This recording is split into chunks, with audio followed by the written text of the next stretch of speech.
If you have a loved one who needs nursing home care, you're probably feeling the heartbreak of promises you made and can no longer keep. And now you have all kinds of questions. How do you find the right nursing home?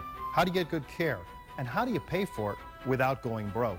Hi, I'm attorney Dan Tully of Kilbourne and Tully. With nursing home costs in our area averaging $10,000 to $12,000 per month, who can afford that? You don't have to lose your home and lifetime of savings if your loved one needs care. You don't have to go it alone. It's better this way. It's better this way. It's better this way.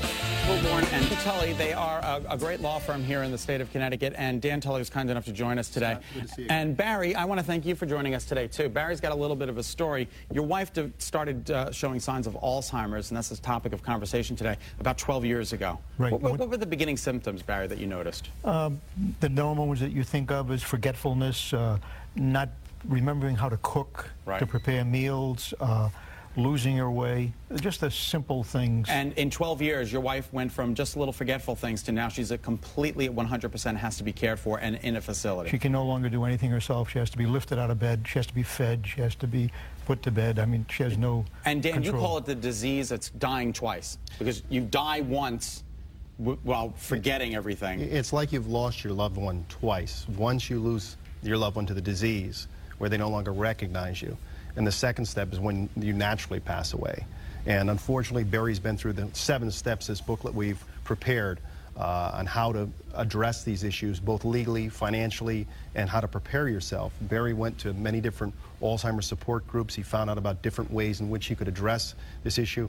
And you've become an advocate now, Barry. Absolutely.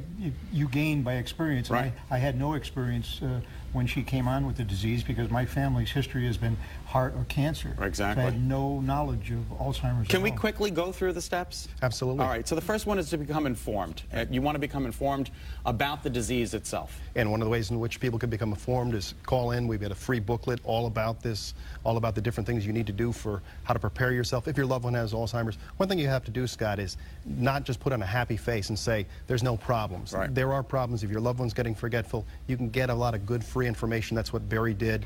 He went through all these different steps in finding out the local Alzheimer's Association, considering joining a support group, discussing how your loved one feels. Early on, you can sign a lot of different legal documents. You can also express what's going to happen. The sad thing is Alzheimer's is not curable, and you are going to pass from it. So you can express your health care wishes in advance, which is what Barry and his family went through. It's kind of like signing a healthcare proxy. You want to make sure that you know what exactly is going to happen, who's going to get what, make the determinations as to how you want to go. You know, it's like you have to face the inevitable. Unfortunately, the disease, as you said, there's no cure for it.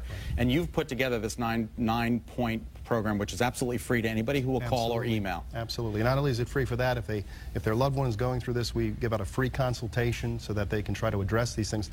And it's important that you find out there's a lot of resources out there.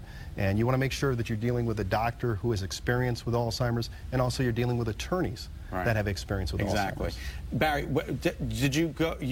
What was the hardest thing that you had to deal? Was it more the financial, or was it more the spiritual connection with your wife, or was it equally painful for both? It's equally painful. Usually, at the beginning part, it's the crisis. You keep going from one crisis to another crisis.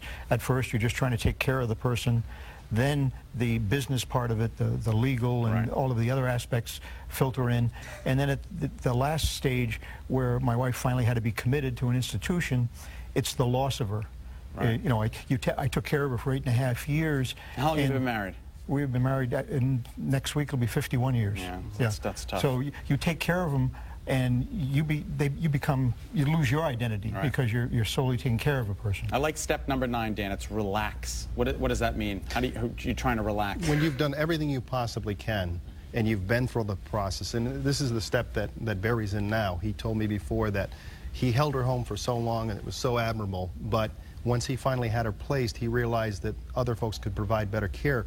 But the beautiful thing about what's happening now is there's so much that Barry's doing through the Alzheimer's Association, through the Alzheimer's Resource Center, to help other families, that he's done everything he possibly could, and he's quite the advocate. Okay. Like I said, I had to when she went in, I had to surrender her care. Right. I had to give. You have to give up. I have to give up. I have to get on with my life. Exactly. Because that part of my life, that 50 years to get, that's over, and I've got to move on. All right. Well, thank you so much for coming in and sharing your story. Very appreciate it. Dan Thank Tully, you. attorney at Scott, law, great seeing you who again. I trust and admire. Thank you so much.